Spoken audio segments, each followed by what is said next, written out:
A chuva caía como lâminas afiadas sobre as ruas empedradas de Lisboa, mas nada comparava à dor que rasgava o peito de João quando o telefone tocou à meia-noite, a voz de Pedro, seu irmão mais velho, tremendo do outro lado da linha. João, eu fiz algo terrível. Eles sabem, e vão-me destruir. Antes que pudesse responder, a chamada caiu, deixando apenas o eco de um grito abafado e o silêncio que engolia segredos. Naquele instante, João soube que o mundo que construíra com tanto cuidado, sua vida discreta como um jovem gay em uma família conservadora, estava prestes a ruir, e ele teria que mergulhar nas sombras para salvá-lo. João correu pelas escadarias molhadas de Alfama, o coração martelando como o sino da Sé de Lisboa ao amanhecer. Aos 24 anos, ele era o filho mais novo de uma família de pescadores de Cascais, criado entre o sal do mar e as histórias antigas de marinheiros que voltavam transformados pelas ondas. Pedro, com 28, sempre fora o herói, forte, protetor, o que carregava o peso das expectativas do pai, um viúvo devoto que via na tradição o único farol contra o caos moderno. Mas naquela noite, enquanto João subia os becos estreitos, ele se perguntava se conhecia mesmo o irmão. A mensagem de texto que chegara logo após a chamada, encontra-me no mirador da Senhora do Monte, sozinho, era um sussurro de desespero, e João sentia o peso de um mistério que se desenrolava como uma rede invisível. Ao chegar ao mirador, o vento uivava entre os pinheiros, carregando o cheiro de jasmim molhado e o rumor distante do elétrico 28. Pedro estava lá, encostado na grade enferrujada, o rosto pálido sob a luz fraca de um poste.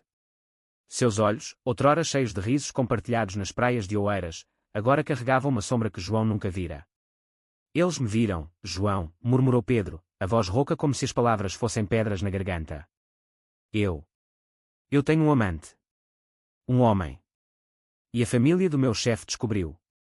Eles ameaçam contar para o pai, destruir minha carreira na empresa de exportação. João congelou, o mundo girando em um vórtice de choque e alívio misturado, alívio porque Pedro não estava sozinho em sua luta secreta, mas choque porque o irmão, o pilar da família, carregava o mesmo fardo que ele escondia há anos.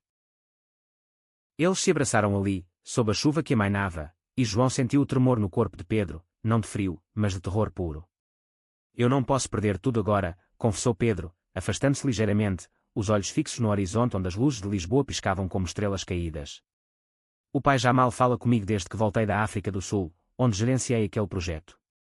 Ele acha que mudei, que me corrompi com o mundo lá fora. E se souberem? Ele me renegará. João apertou o ombro do irmão, sentindo a rigidez dos músculos, o peso de anos de silêncios forçados. Ele próprio havia aprendido a navegar pelas águas turvas da identidade em uma cidade que celebrava o arco-íris no período de junho, mas sussurrava julgamentos nos cafés tradicionais. Nós vamos resolver isso juntos, prometeu João, embora seu estômago se contorcesse com o medo. Mas como? Pedro mencionou um nome, Miguel, o amante, e um envelope que recebera com fotos granuladas, provas de uma traição que não era só pessoal, mas parecia orquestrada por alguém com poder. Na manhã seguinte, enquanto o sol rompia as nuvens sobre o castelo de São Jorge, João acordou em seu pequeno apartamento no bairro Alto, o eco das palavras de Pedro martelando em sua mente. Ele era designer gráfico freelance, passando dias editando logos para marcas de vinho do Douro, noites frequentando bares discretos onde olhares se cruzavam sem promessas. Mas agora, aquilo era real demais. Ele vasculhou o celular, procurando pistas, e encontrou uma mensagem não lida de um número desconhecido. Se quer salvar seu irmão, encontre-me no Café Brasileiro às 14 horas. Venha sozinho. Um amigo. O coração de João acelerou. Era uma armadilha ou uma saída? Ele vestiu uma jaqueta de couro velha, herdada do pai, e desceu as ruas íngremes, passando por azulejos que contavam histórias de reis e poetas, mas nada sobre amores proibidos. O café Brasileira fervilhava de turistas e locais, o aroma de pastel de nata misturando-se ao café forte. João avistou imediatamente, um homem de uns 26 anos, cabelos pretos cacheados caindo sobre a testa, olhos verdes como o mar de Sintra em dia claro, sentado à mesa de Fernando Pessoa com um livro aberto. Você deve ser João, disse o estranho, estendendo a mão com um sorriso que era ao mesmo tempo acolhedor e enigmático. Eu sou Rafael. Conheço Pedro há meses, através de um grupo online de apoio para pessoas como nós. Rafael era ativista, organizador de eventos LGBTQ+, em Porto, mas agora em Lisboa para um congresso sobre direitos humanos. Ele explicou que as fotos vinham de um rival de Pedro na empresa, um homem chamado Vasco, homofóbico e ambicioso, que usava segredos para subir na hierarquia. Pedro me contou tudo na noite passada. Ele está apavorado, mas você? Você pode ser a chave. Eu tenho contatos que podem expor Vasco antes que ele atue. Enquanto tomava um café, João sentiu uma faísca, não só de gratidão, mas de algo mais profundo, um puxão no peito que o fez curar sob o olhar penetrante de Rafael. Eles falaram de suas vidas, João sobre as noites solitárias desenhando sob a luz de uma lâmpada fraca, sonhando com um amor que não precisasse de máscaras, Rafael sobre marchas em Lisboa onde bandeiras coloridas desafiavam o passado colonial. Mas o idílio foi interrompido por uma ligação de Pedro. Eles me chamaram para uma reunião urgente. Não confia em ninguém, João. Desligou abruptamente, deixando um silêncio carregado. Rafael franziu a testa. Isso cheira a armadilha. Vamos atrás dele, a sede da empresa fica em Alcântara, perto do Tejo. Eles pegaram um táxi pelas margens do rio, o ar salgado misturando-se ao cheiro de tinta fresca dos armazéns modernizados. No prédio de vidro da exportadora Atlântica, Pedro os esperava no lobby, o rosto tenso como uma corda de viola prestes a romper. Vasco está lá em cima, com o diretor. Ele insinuou que sabe de tudo, mas quer um acordo, minha demissão silenciosa em troca de silêncio. João sentiu raiva borbulhar, misturada a uma ternura protetora pelo irmão, que parecia menor ali, vulnerável como nunca.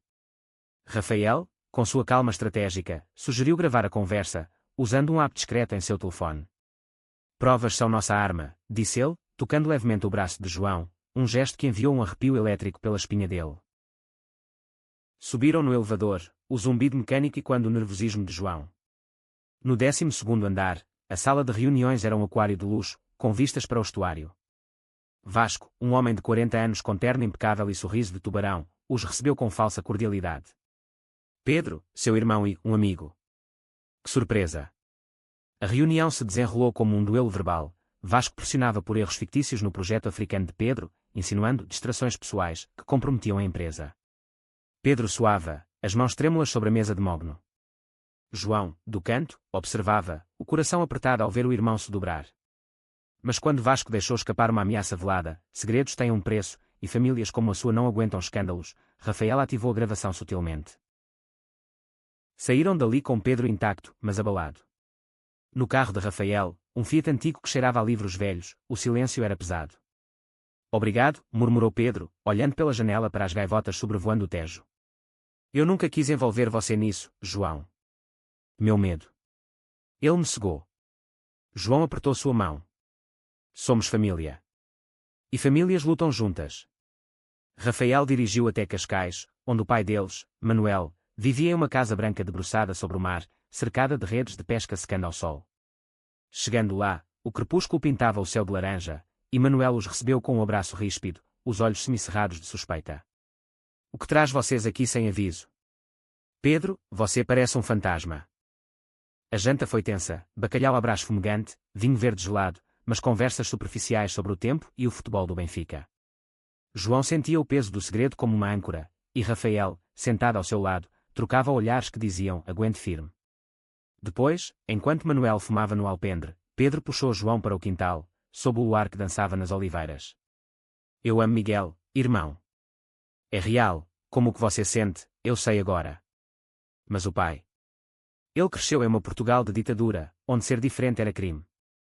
Lágrimas escorriam pelo rosto de Pedro, e João o abraçou, sentindo pela primeira vez uma ponte verdadeira entre eles, não mais o irmão hétero perfeito e o caçula escondido, mas dois homens navegando o mesmo oceano de dor. Naquela noite, deitado na cama de infância, com o som das ondas quebrando na praia, João não conseguia dormir. Rafael havia-se hospedado em um hotel próximo, mas mandaram uma mensagem: você foi incrível hoje. Amanhã, vamos contra-atacar. Durma com os anjos. O coração de João acelerou, era mais que gratidão. Ele imaginava os olhos verdes de Rafael, o jeito como ele ria baixo, como se o mundo fosse um enigma a ser decifrado juntos. Mas o mistério se aprofundava, quem mais sabia das fotos? E por que Vasco, um homem casado com filhos, se importava tanto com o amor de Pedro? Dias se passaram em uma dança precária de normalidade e tensão. João voltou ao seu estúdio no Chiado, desenhando logo os que pareciam vazios agora, sua mente vagando para Rafael, que partira para Porto mas prometia retornar. Eles trocavam mensagens diárias, fotos de grafites coloridos nas ruas de Ribeira, piadas sobre o fado melancólico que ecoava em ambos. Você me faz querer acreditar em finais felizes, escreveu Rafael uma noite, e João releu aquilo até o amanhecer, o peito quente como o sol de agosto em Lagos. Mas a sombra de Vasco pairava. Pedro recebeu mais um envelope, desta vez com uma carta anônima ameaçando revelar tudo ao pai se ele não renunciasse à promoção. Desesperado, Pedro marcou um encontro com Miguel em um bar escondido no cais do Sodré, e João insistiu em ir junto, temendo uma emboscada. O bar era um refúgio underground, paredes cobertas de posters de artistas que eram portugueses, ar carregado de perfume e segredos. Miguel era alto, com barba rala e tatuagens que contavam histórias de viagens pela Europa, um fotógrafo freelance que capturava a alma de Lisboa em preto e branco.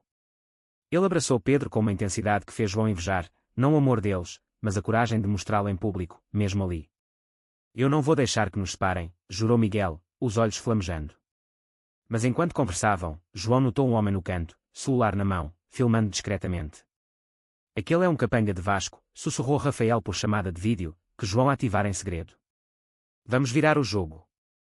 Eles saíram pelos fundos, pulando uma cerca para uma rua paralela, o coração de João disparado pela adrenalina. Rafael, que pegara um trem matinal de Porto, os encontrou em uma pastelaria próxima, trazendo um laptop com o áudio da reunião gravado.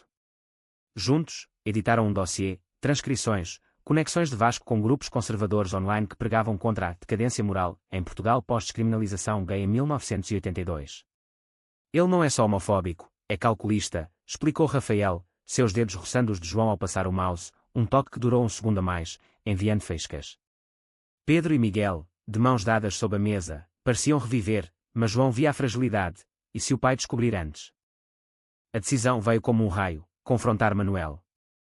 Eles dirigiram de volta a Cascais ao entardecer, o Atlântico rugindo como um aviso. Manuel estava na oficina, consertando uma rede velha, as mãos calejadas contando décadas de mar. Pai, precisamos falar, começou Pedro, a voz falhando. As palavras saíram em um jorro, o amor por Miguel, as ameaças, o medo de perder a família. Manuel congelou, o anzol caindo de suas mãos com um clangor metálico. Seus olhos, azuis como o céu de verão, encheram-se de lágrimas, não de raiva, mas de uma dor antiga. Eu sabia, filho. Desde que você voltou da África, com aquele olhar distante. Minha esposa. Ela me disse antes de morrer que nosso amor era como o mar, profundo, mas às vezes traiçoeiro. Eu temi por você, mas nunca por quem você ama. O silêncio que se seguiu foi ensurdecedor, quebrado apenas pelo crepitar da lareira que Manuel acendeu. Ele contou sua própria história, um tio-avô, gay na ditadura de Salazar, exilado em França, cujas cartas queimara para proteger a família. Eu fui covarde, Pedro. Deixei o medo me guiar. Mas você. Vocês são meus filhos. Não vou deixar estranhos nos dividirem. João chorou então, abraçando o pai pela primeira vez em anos sem reservas, sentindo as camadas de NH15 se dissolverem como sal na água. Rafael, ao lado, sorriu com orgulho, e naquela noite, pela primeira vez, a casa ecoou risos autênticos, com Miguel contando anedotas de suas viagens, e Manuel propondo um brinde às ondas que nos levam para casa. Mas o alívio foi efêmero. Na manhã seguinte, enquanto caminhavam pela praia de Guincho, vento forte chicoteando as dunas, o telefone de Pedro tocou, Vasco, furioso, exigindo uma reunião final. Ele descobriu que estamos nos mexendo, disse Pedro, pálido.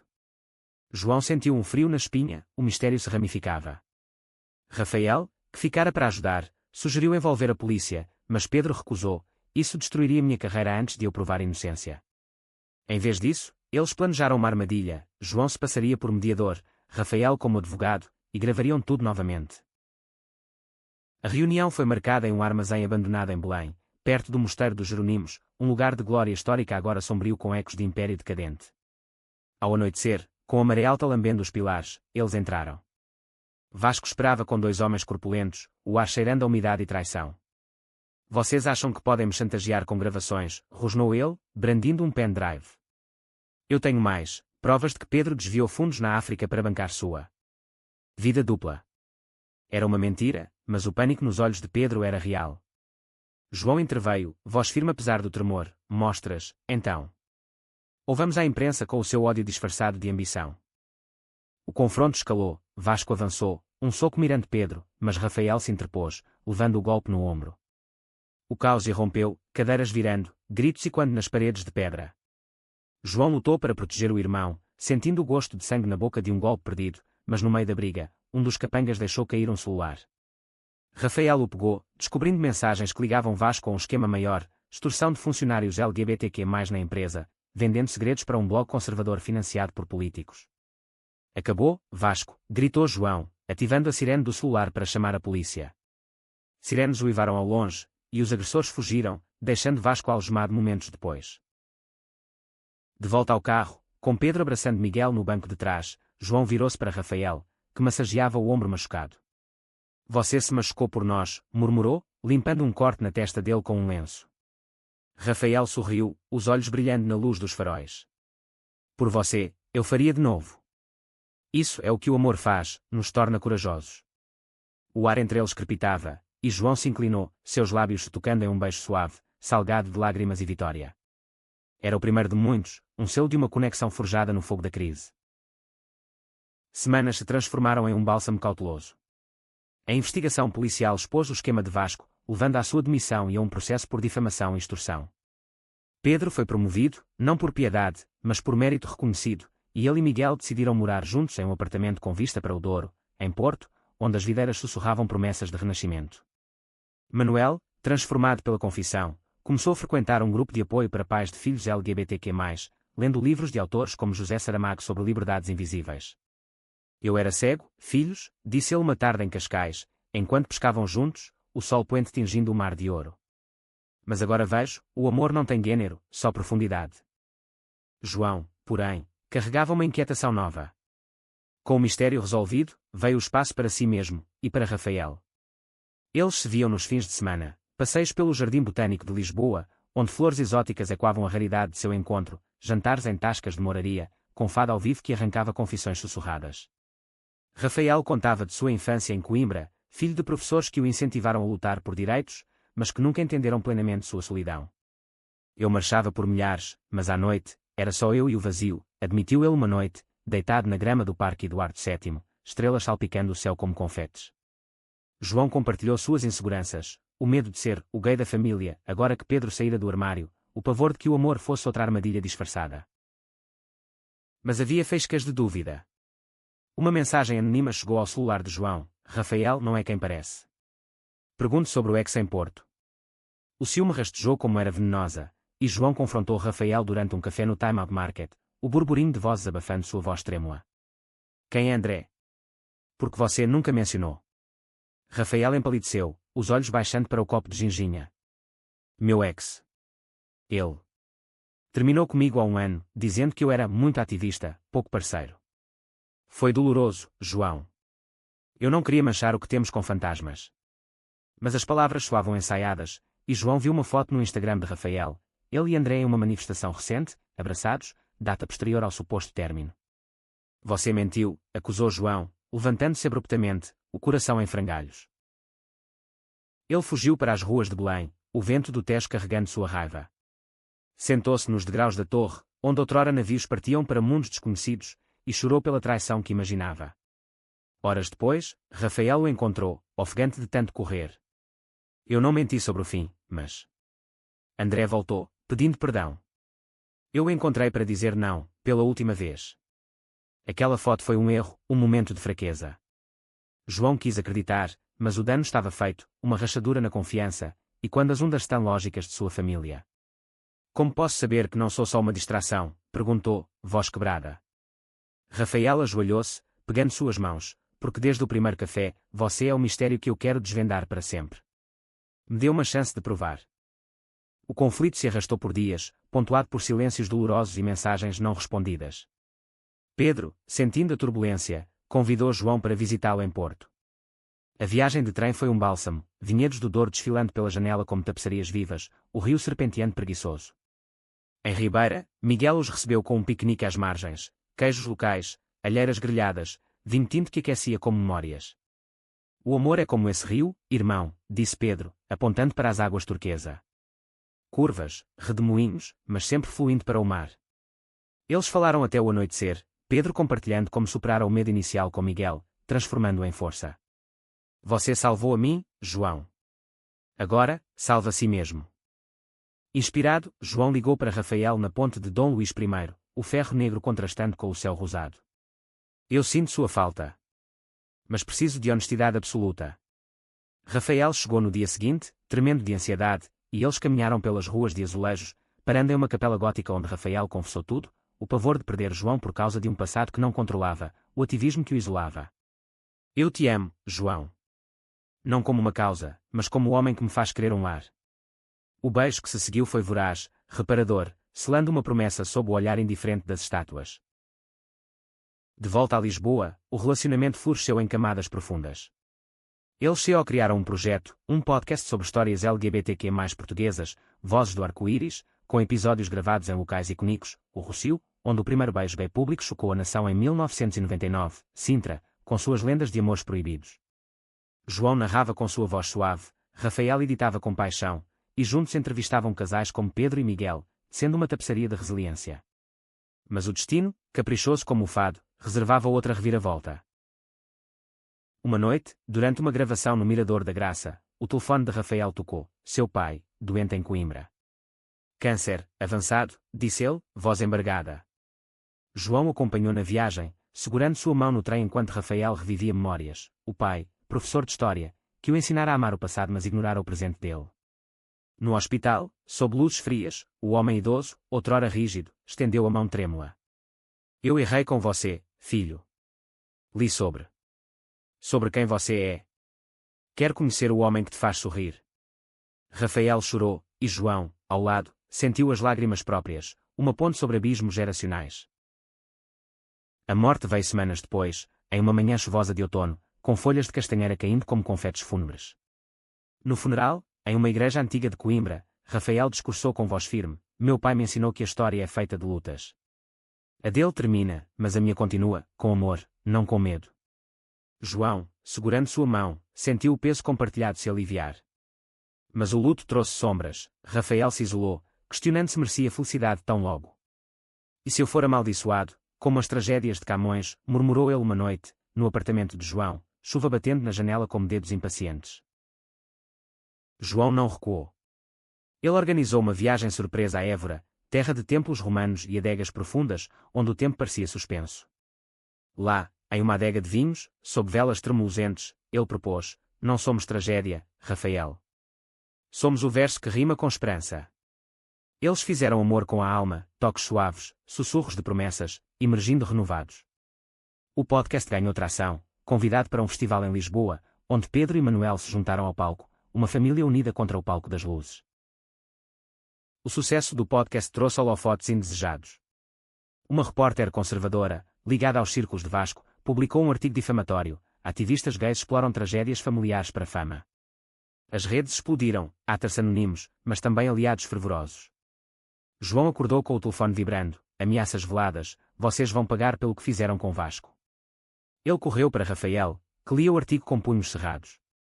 Eles querem nos silenciar, disse Rafael, voz baixa como um trovão distante.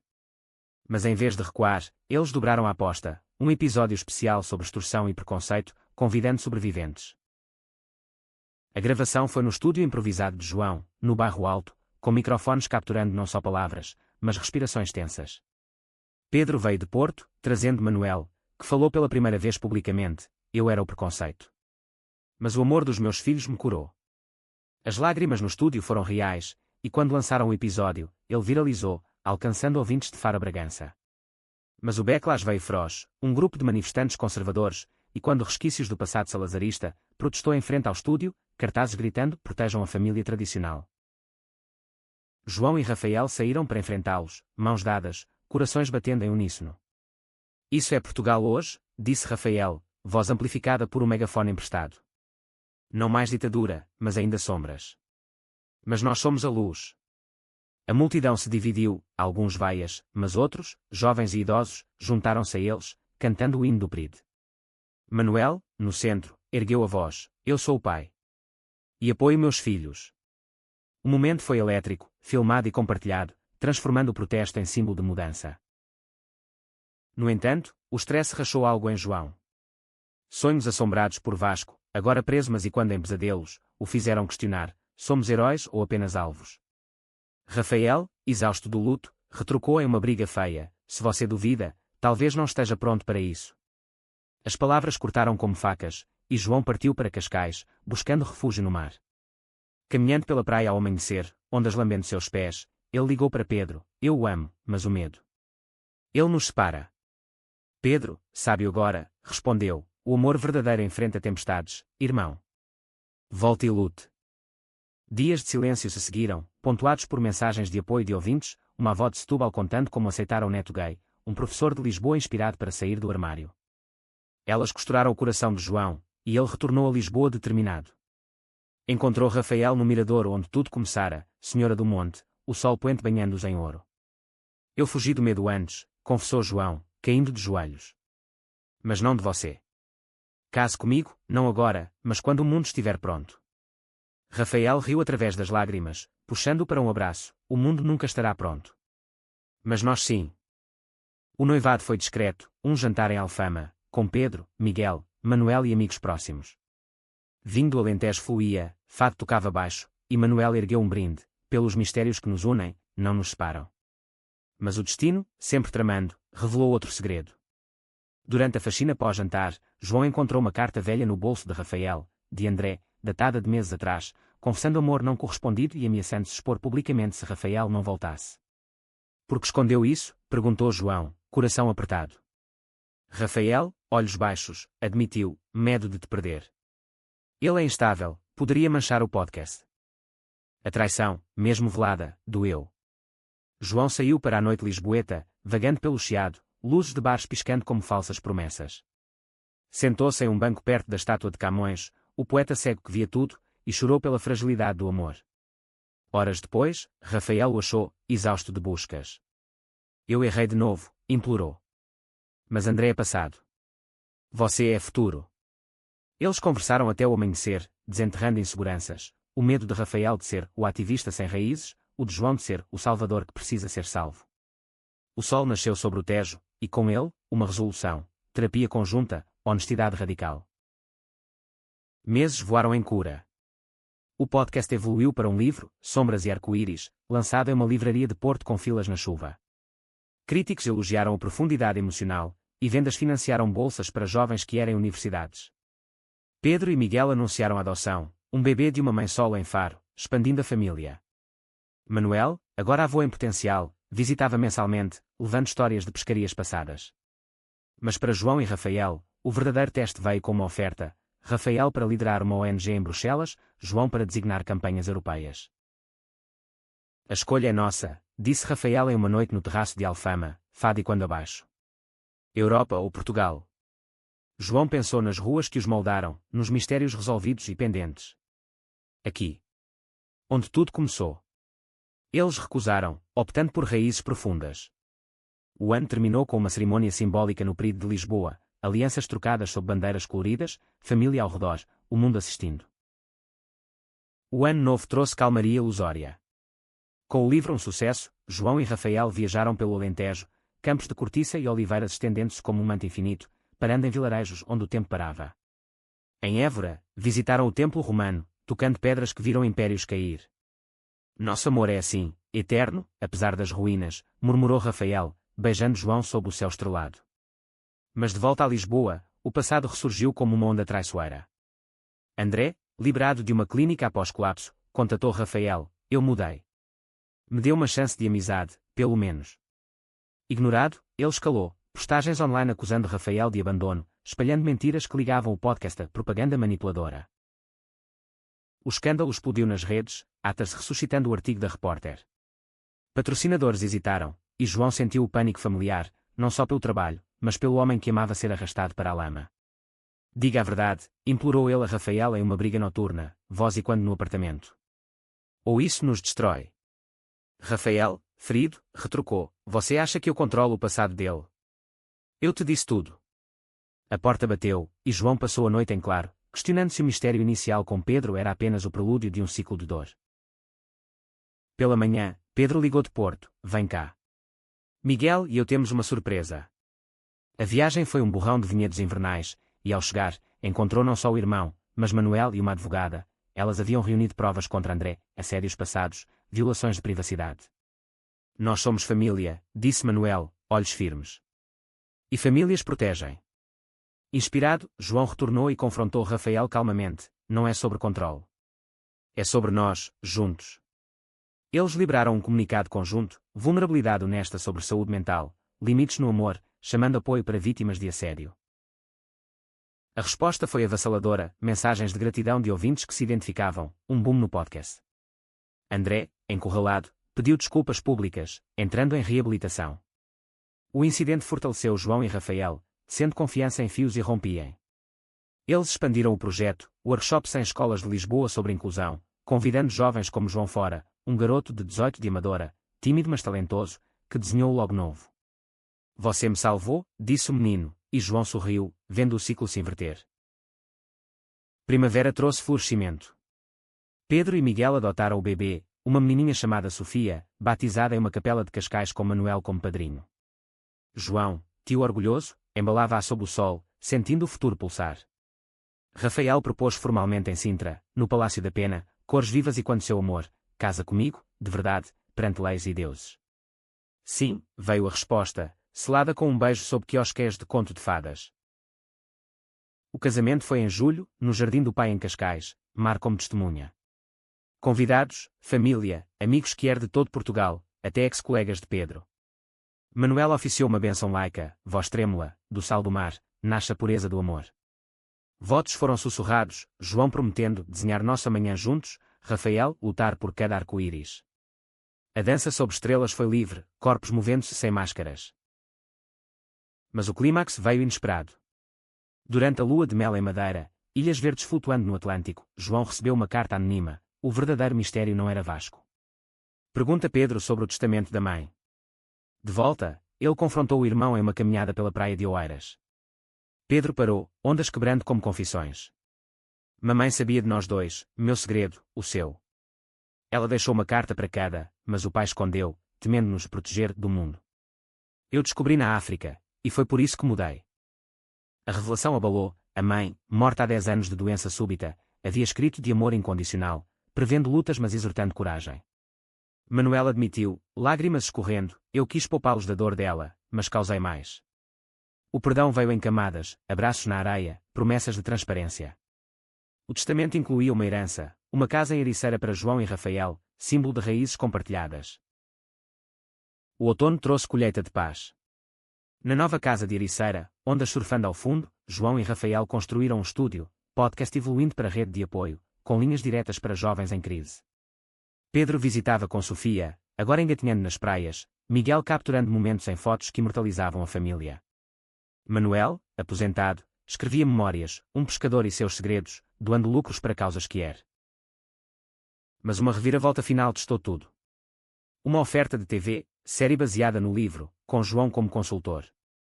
Excitação misturou-se a medo, exposição total, risco de backlash. Rafael hesitou, e se distorcer em nossa história? João, mais ousado agora, insistiu, então controlamos a narrativa. Eles aceitaram, filmagens em Lisboa trazendo atores que viviam as nuances, o tremor de Pedro na confissão, o olhar penetrante de Rafael no confronto. Durante as gravações, um ator coadjuvante, interpretando Vasco, revelou ser gay closeted, buscando mentoria. Sua história me deu coragem, disse ele. João sorriu, vendo o impacto ripple. A série estreou em prime time, ratings altíssimos, debates nacionais sobre aceitação. Críticos chamaram de o fado moderno do amor que er, e Portugal, terra de saudades, abraçou-a. Anos depois, em uma Lisboa de 2030, João e Rafael, grisalhos mas apaixonados, assistiam ao perigo da varanda de Ericeira. Pedro, agora pai de 2, erguia Sofia em ombros para ver as bandeiras. Manuel, avô radiante, contava histórias para netos de amores que vencem mares. Me ajuda a salvar meu irmão, ecoava o título do podcast inicial, agora um mantra de salvação mútua. O sol se punha, Tejo dourado, e João apertava a mão de Rafael, nós salvamos uns aos outros. No horizonte, o futuro brilhava, não sem tempestades, mas com âncoras de amor profundo, superando toda ondastã, preconceito e mistério. E assim, em Portugal, onde o fado chora mas o coração canta, eles viveram, não felizes para sempre, mas inteiros, para sempre.